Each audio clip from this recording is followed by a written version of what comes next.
MFAT James ওয়ার্ল্ডের পক্ষ থেকে আপনাদেরকে জানাই স্বাগতম। মহান আল্লাহ পাকের ইচ্ছাতেই সমস্ত কল্যাণ লাভ করা যায়।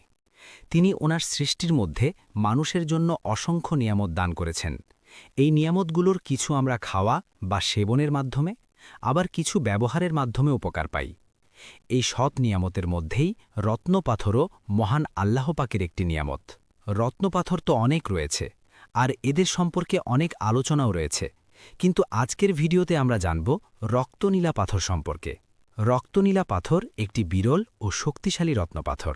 এই ভিডিওতে জানুন রক্তনীলা পাথর কোথা থেকে আসে, কিভাবে গঠিত হয়, আসল ও নকল চেনার সহজ উপায়, রক্তনীলার ভেতরে কি কি উপাদান রয়েছে। ভিডিওটি শেষ পর্যন্ত দেখুন। ইনশাআল্লাহ আপনার জন্য রক্তনীলা পাথরটি সম্পর্কে বুঝতে এবং চিনতে সহজ হবে।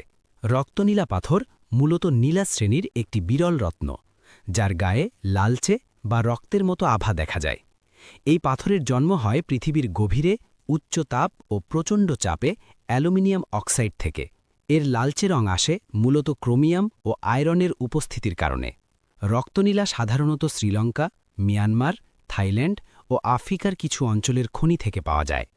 এই পাথর চেনার উপায় হল এর ভেতরে প্রাকৃতিক ইনক্লুশন বা সূক্ষ্ম রেখা থাকে। আলোতে ধরলে লাল নীল আভা দেখা যায় এবং এটি অত্যন্ত শক্ত, স্ক্র্যাচ পড়ে না সহজে। রক্তনীলা পাথরের ভেতরে প্রধানত থাকে অ্যালুমিনিয়াম অক্সাইড, ক্রোমিয়াম, আয়রন ও অন্যান্য খনিজ উপাদান। এই উপাদান বা ধাতুগুলো মানুষের দৈনন্দিন জীবনে নানা কাজে ব্যবহৃত হয়ে আসছে। মানুষ এসব ধাতু ব্যবহার করে তাদের উপকারিতা ভোগ করছে এবং জীবনের বিভিন্ন প্রয়োজনে কাজে লাগাচ্ছে।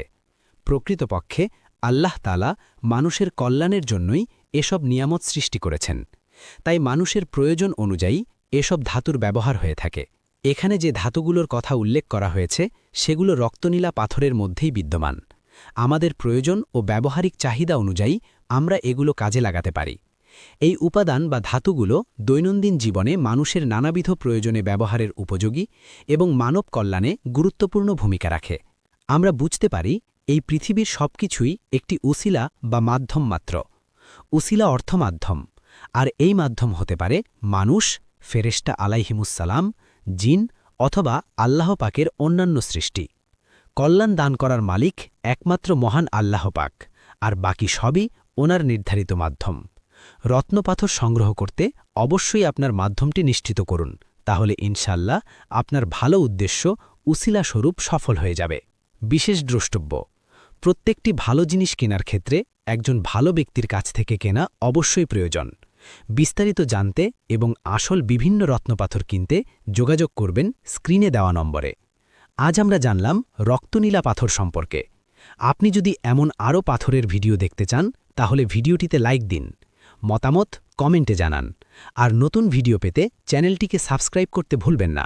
ধন্যবাদ। আবার দেখা হবে পরের ভিডিওতে।